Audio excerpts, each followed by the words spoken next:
Hiya, I'm Leah here and it's good to see you. So I'm here with my March books. Goes without saying, I guess these days, unfortunately, well, I'm late. It's actually Easter weekend right now and it's actually kind of cold. I'm in my cozy cardigan, sitting here on my floor with my March books. And accidentally, I didn't actually plan this when I picked these books, but I feel the back spine design is so girly and they kind of match with each other. I'm very happy with it. But again, completely unplanned, so it's just what happened this time.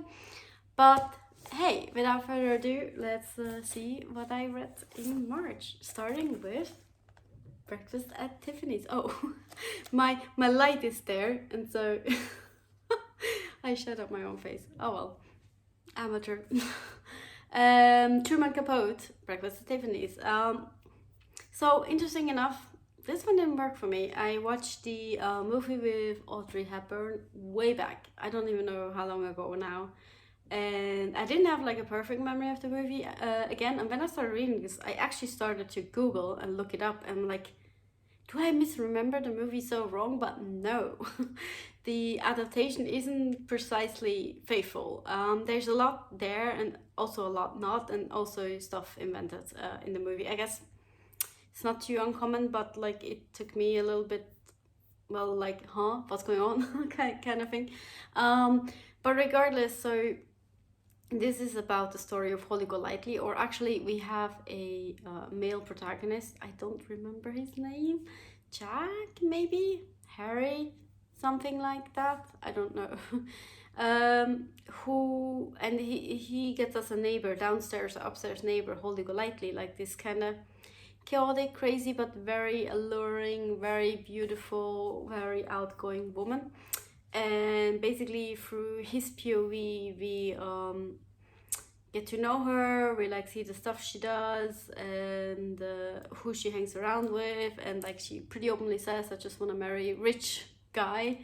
So, and also she's not paying rent, she's never paying for anything, and it's but she somehow gets away with it, and everyone wants to be her boo and stuff like that. And but what I did enjoy in the book, so I gave it actually 3 stars. What I did enjoy in the book was we got a little more on her backstory and a little more information on how she ended up in that apartment building where our protagonist lives.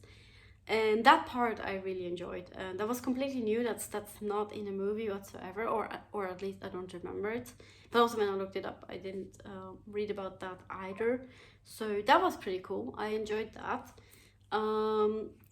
But otherwise, and I can't really say much because it goes towards the end of the story.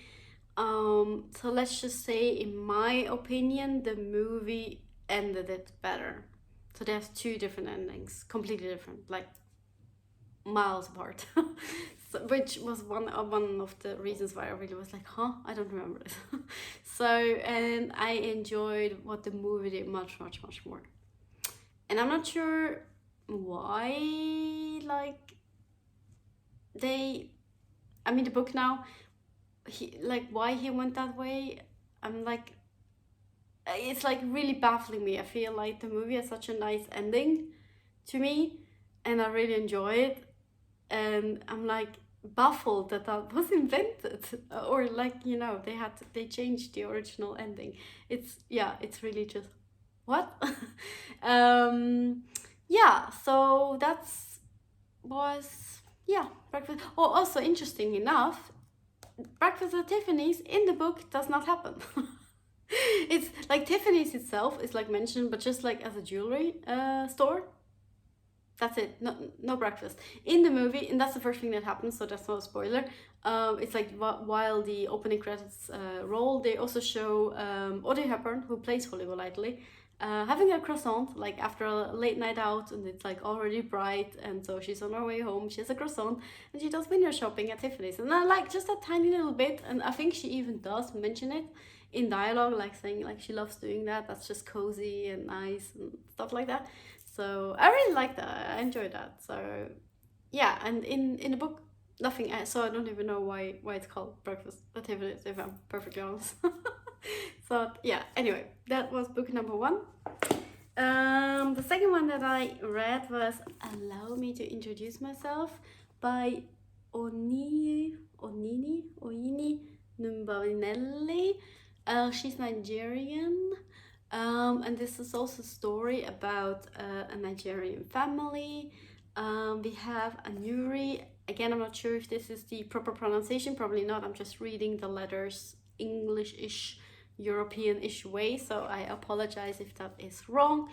She does mention Anuri in the book that people always pronounce her name wrong, so I'm probably doing it too. I'm so sorry. But anyway, her father, Kem, it's an N and then Kem. I think maybe I will write it out. And also her aunt, her father's sister, Neoma.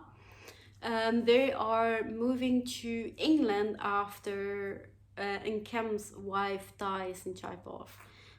So when Anuri is born, so he just like can't stay home because everything reminds him of his dead wife, and he's completely broken because that was like the love of his life and all that. So that's when he moved to England, and basically his sister Neoma, she moves with them, like to help out his brand new born baby and first child and all that. And also at some point, like very early on, Anuri at some point gets sick, as babies do, with fever and everything, and he doesn't know what to do, and he's like, oh my god, you have to go to the hospital and stuff like that. So like very quickly he realizes like he needs some extra help. So there at the hospital is like this one nurse, and she's like I can do that, I can be your house nurse, and I can start to take care of it. And this basically kickstart then what happens with Anuri's life. So this woman, this nurse, Ophelia is her name, she basically moves in, more or less. I'm not sure if she was in the beginning, but you know, she's there every day, she's taking care of Anuri. And then she starts blogging, and I think it's also written in a book, like it was just meant as a nice thing, and she also convinced Nkem that it's a good thing, so that his parents and also his dead wife's parents can read about what's happening to the grandchild. So basically she has like this book, because Ophelia is white and our family again is from Nigeria. I think it says Igbo people, and it's also, they have the language in there. Obviously I could never understand it or read it, but sometimes like Anuri and her dad, they would talk a few sentences here and there in their own language. I really enjoyed that, even if I didn't understand. Like I didn't need to, it still was like just like that's what you would do, you know, like it felt kind of authentic and real. But anyway, so where was I? Oh yeah, so she started blogging, and like the point of the blog was slightly like as a white woman caring for a black child kind of way. And yeah, so we're already in a sort of like gray zone area, and like this whole book then is and then the blog basically takes off, it gets viral, and she becomes like basically a social media star. But the problem is like Ophelia becomes it is Anuri that is a social media star, but at the same time it is Ophelia who is doing the posting. And so basically Anuri grows up with a lot of fame that she has no say in, that she must basically follow. And while other girls have regular like birthday parties, like hers has to be staged. There has to be certain sequences that are completely scripted and filmed, and thus, well, fake. And she can't play with her best or like her chosen friend. She has to play with those that look best in the picture, in the video, and shit like that. And but basically, so then when the books actually start, so we find that all out later, like bits and pieces. And when the book starts, Anur is basically an adult. She said goodbye to that life. She never really wanted it. There's still people that like kind of recognize her because of like apparently from tiny Anur till like teenager and so on, she was forced to be in the social media feed of Ophelia. And so and then like you have this kind of white savior story, blah blah blah. And it was never really about her, even though it was about her, but it wasn't about what she wanted, it wasn't about what she felt. And again, like, stuff was put out so it looked good, it wasn't real. And so it was just very interesting to then be in Anuri's POV, when she's going to the therapist to get through this, because obviously this is a very weird way of growing up and a very weird situation. And also when she finally managed to distance herself and saying, I'm not doing this anymore, I'm an adult now, and stuff like that. And then almost getting like hostility back for being the weird one, or for being the difficult one, and you know, that kind of gaslighting. And yeah, so we're then in Anuri's POV, and how like her life progressing. And also at this point, Ophelia and Encam are already married. I think that happened pretty fast, if I don't misremember. Like after she started as a nurse, as a house nurse, taking care of Anuri, I think the two hit it off pretty fast. Ophelia keeps like saying she loved Anuri first, and it was all for the child, and stuff like that. And I do think I believe that. In a way, I guess, left slightly open. And that's what I really enjoyed. Like, there's so much you can think for yourself in this book that I really liked. I think I gave it 4 stars. If I'm not entirely wrong, let me double check that. But it was a really, really good book. I really enjoyed it. Because I did have Goodreads open. Where are you? Allow me to introduce myself. Yes, 4 stars. Okay, double check. So it got me thinking like so much. And because also what it was, so the interesting part also is how it was written. So you have like chapter 1, 2, 3, and then suddenly, there's one, you will get a chapter that doesn't have a number but a name. And then for that chapter, in this case, it's a very short one. This is in the very beginning, so if you're reading it, you're not really getting spoiled. So then you get a POV from one of the other characters. In this case, it was Ophelia. And then you also get Encam. Do you get Neoma? I think maybe in one of the backstories or something like that. And then you get like to see their POV, and sometimes it's backstory, sometimes it's now time. And I also enjoyed that. So mostly it's Anuri's POV, and we follow her and her faults. Also, she goes back in time from time to time. Like sometimes she like explains, well, I am like this because, and then we get like that story, like that one birthday YouTube video bullshit and stuff like that. Sorry for my wording, but it really is. So it was like basically, yeah, abusing a child. And even worse, a white woman abusing a black child. And how, like, I got so angry at Ophelia. That was like how she couldn't see it. And so basically what then also happens is that, like I said, Ophelia and Encam, they marry eventually again. And now they have a second child, or they have a child together, rather. So it's Encam's second child, Ophelia's first child.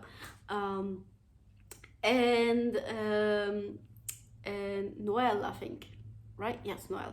And little Noel basically now goes for the same as Anuri did. So once Anuri hopped off, and now there was a new child there, so yay, Ophelia could continue her blogging a mom of a black child now. And it's just like how she's forcing her child, and the child just wants to have fun, wants to play, and it's like, no, you have to try on these dresses, but I want to play with Anuri, my sister. And it's like, no, you have to go and try dresses. And it's just so, it makes, it gives you so many emotions, and it gets your mind thinking. And yeah, so how much more should I say without spoiling? And so basically, eventually Anuri decides to fight back, and also basically with the main objective of protecting her sister, that her sister doesn't have to go through the same.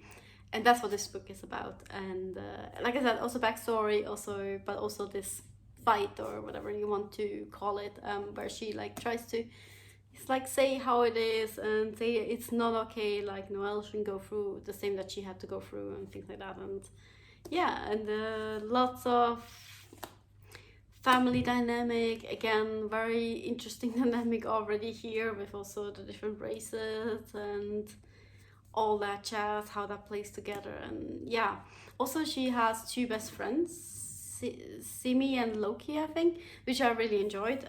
So there are also quite a lot in there. They're basically holding her up because, like, yeah, she's not doing well, especially in the beginning. And yeah, and we're definitely rooting for her. So I can highly recommend this one. I thought it was a very interesting read. Maybe, like I said, at times, like, not difficult in the sense because it's bad, but difficult because it makes you angry. So, but in a good way. Yeah, if that makes sense. I hope so. But yeah, that was book number 2. Really, really good one. The next one, number 3, that I read was The Details by Ia Genberg. Now I did that again. Hi. I'm hiding myself in the shadow. Swedish book, right? It is, yeah, pretty sure. So this is about is our protagonist named? I don't remember because it's in the I form, right? Yes. So this is about a woman who gets, I think, malaria or some kind of disease, and then she goes into a fever, and as she is either about to die or not, I'm not sure if that is actually clear or not. It's not to me. Oh, maybe I miss it. She reminisces about like 4 people, and there's basically 4 chapters, but it's, in a sense, I guess you could call it 4 short stories. So she reminisces about 4 people that were like important in her life, and yeah. The fun thing is, and now I'm just gonna be very transparent and honest, I don't remember all too much about this. So again, it's my fault for being so late. It's April 19th as I'm recording this, and I finished reading this on the 12th of March, so it's been more than a month.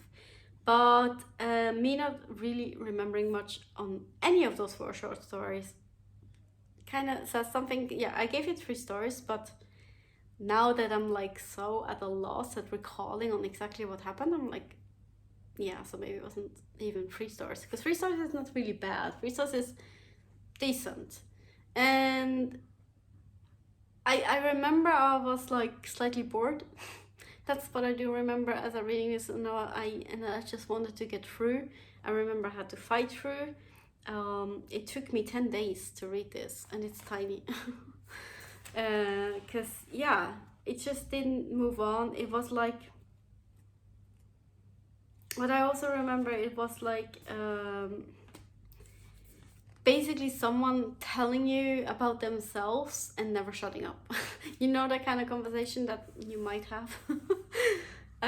So yeah, so unfortunately I don't really have much more to say. So what I remember most vividly was the first one, which is about a person called Johanna. That's also the title of the short story. And I do remember that like this was the most like they had a really close like romantic relationship, first best friends and then romantically. That's what I do remember. And then I also remember at some point she mentions she has a child. So I remember like having this question for myself. Okay, so she's clearly bi, but at some point she must have gotten together with a guy, or did she like become like a single mom by just going to a sperm bank? So I remember I was like interested in that, and then I don't think we really find out there's an Alejandro in here, but he, I believe, was just a fling. Again, unfortunately, I don't really remember. And the last, no, I don't want to spoil it. So if you're interested, and then the last woman, so you have all the titles there. It's like slightly you figure out who that is as you read it. But yeah, sorry, not much more to say. The details, it's supposed to be details about those 4 people and like how very vividly they're remembered as she's in this fever, but I didn't remember, so that sounds so mean, but I'm sorry. Anywho, the last book, and this is a new favorite. I love it, I love it, I love it. Fried Green Tomatoes at Whistle Stop Cafe. I love this title too. I mean, come on, Fried Green Tomatoes at the Whistle Stop Cafe. It's such a good. I hate this cover though. I usually only mention when I love covers, but this photo, I'm so sorry, is so ugly. I'm sorry, I mean, assuming this is a real place, but no, this is not Whistle Stop Cafe. Also, this is not the cafe. This is like some dirty, I don't know what. But anyhow, so this is in southern America. I think Alabama, if I'm not wrong. And it's about Whistle Stop Cafe. I mean, it's about so many things. It's also a huge book, which is one of the reasons why it took me so long. I had this in my TBR for like 2 or 3 years now. And it took me so long to finally pick it up. Oh, I'm so glad I did it. It's so good. Okay, 5 stars, by the way. So how to explain this book? Oh my gosh, this is difficult. Because a lot happens. So basically it's about this small town kind of thing, where everyone knows everyone, and I believe we are after the First World War, and we're then going towards the second one in the book, I'm pretty sure, yes. And we also have a now time story, so we go a little bit forth and back, where we have a lady that visits an elderly home with her husband, but it's actually the husband's mother they're visiting. But like apparently that lady is very not so nice. So our oh, what's her name? Our girl, she walks around and then starts sitting next to I need to read that. Evelyn goes around in the nursing home and sits down next to an old lady who then just suddenly starts talking about Whistle Stop Cafe, or like in general the whole area around it. And who was this? Fred Good. Yes, I should remember, because that is the main family, the Fred Goods. I hope I'm even saying that correctly. I'm not 100% sure. I do. I can write it out, Fred Good. So again, so small town, the Fred Goods, like they're like this really known family, and she's actually the old lady who's in a nursing home. She's married into the family. She was actually an orphan that got taken in by them. It was so nice, and then eventually she ended up marrying one of the sons. And yeah, so it's written in a very interesting way. So we get like news bulletins of the local newspaper with like just 1 page or so sometimes, and then we get mini stories, sometimes told by Mrs. Redgood in the nursing home, sometimes just told to us as a regular chapter, so to speak. And so sometimes like Mrs. Freckgood would then to Evelyn, she would like hint at something. Oh yeah, it was around that time. But then like she herself wouldn't actually tell the story to Evelyn. But later on, then in the next chapter, we do get to read it. And then maybe it's in the POV of the person who this story is about. And it's so difficult to explain. Oh my God, but it's so good. It's like so wholesome. It's not only wholesome, it's also like actually pretty dark. Couple trigger warnings here as well. Because we do have wife abuse in marriage, we have rape, we have violence as well. We have KKK people in here, because this was also around the time when they had segregation between black and white people, and there were like actual real rules that I wasn't too familiar with because I wasn't alive during that time, that apparently you weren't allowed even to sell food or anything to black people. But then comes our Iggy. I'm not sure if Iggy is the right way to pronounce it. I can write it out, but it's Imogen. It's her full name, and everyone calls her Iggy, so that's why I say the G from Imogen. If that makes sense. I don't know if that's true. At least in my head, it was Iggy, Freckgood. That powerhouse of a woman. Like, she's like the tomboy, the powerful girl, like she... Oh, that's maybe a spoiler. I think I will bleep that out. Don't remember, please, me in editing. So she's like this super powerhouse. She just doesn't let anyone tell her what to do. So she opens Whistle Stop Cafe. It's her, together with her love interest. I think I don't want to say it. I do remember her name, but I don't think I wanna say that. So and anyway, so one of the things, yeah, it's just as a small example of the wholesomeness. So she does sell to Black people just from the back door. And she's like, well, fuck everyone else. If they have to come in through the back door, or not even inside, they can just go to the back door. They all pay like half the cents of everyone else, and things like that. That's just edgy. And so that's like the wholesomeness, and also how like these people, this community is really close. Again, everyone knows each other. There was like then this incident when people hear that she's doing that, Iggy's doing the selling from the back door. There was like this one dude coming, yeah, but you know, the KKK here, we don't agree with that. And she again, well, so what you gonna do? And things like that, and it's so difficult. And then also it's a lot about food, and she has a Black cook, and basically the main, like the best barbecue in town is in her cafe thanks to her Black cook. And oh my god, it's just like to see how some people could just be fuck you all, like doesn't matter if my best friend, my cook, my partner is Black, like I'm gonna treat them the same way. And I just love that part. But of course you did have the racism a lot. Like there's a lot of stories that will make you feel probably uncomfortable, or they make me feel uncomfortable when, like, especially when we are in the POV of one of the Black people and or Black families, and we have to read what they had to go through. And it's a lot of tragic stories also, like, because again, Mrs. Flagg in the nursing home, she's like 80 something, I believe, maybe even in her 90s. So we literally get to hear like the whole thing. And there was also a train station here, right outside the cafe apparently, or very close to the stop. And there was this guy, like this is also during the Great Depression, so there was like famine, starvation, and there was apparently this dude who jumped on trains, got supplies, just threw them off along the tracks so that the Black people who weren't even allowed to buy food would have something to eat. And it was just so, yeah. And so basically you get the story like 100 years, but you know, like a whole generation. You get little ones like Iggy as she's a child growing up, and until she has the cafe.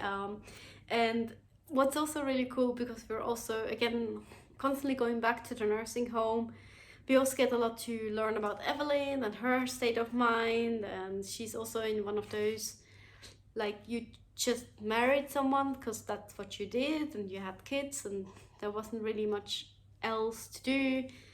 And then hearing the stories about the Fraggoods, and she also loved Iggy, Evelyn, I mean. And so we also followed that, and you see how she's like developing. I don't want to spoil. It's a lot of dark stories. Like I don't wanna damn that down. There is shocking stuff in there. Like I said, wife abuse and hitting and stuff.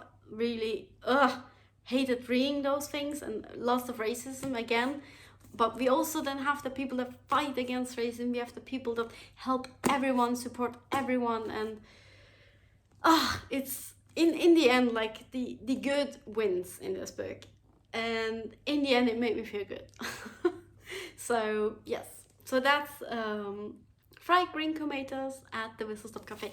And one of the best parts, at the back you get the recipes, and then it even says like compliments of Evelyn Couch. Because apparently because she loved the story so much and about the cafe, she made sure to get all the recipes. I love that little niche thing at the end there.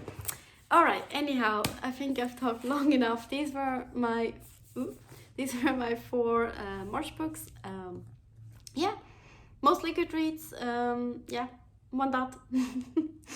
But new absolute favorite. Like, honestly, this has become one of my favorites. So yeah, and I hope you're reading. I hope you're doing well. I hope everything's fine. Happy Easter if you're having Easter, or whenever you see this. Right now it's Easter weekend. And yes, until next time. Maybe I'll make it in the beginning of May for the April books. All right. Signing out. I can't talk anymore. See ya. Bye bye.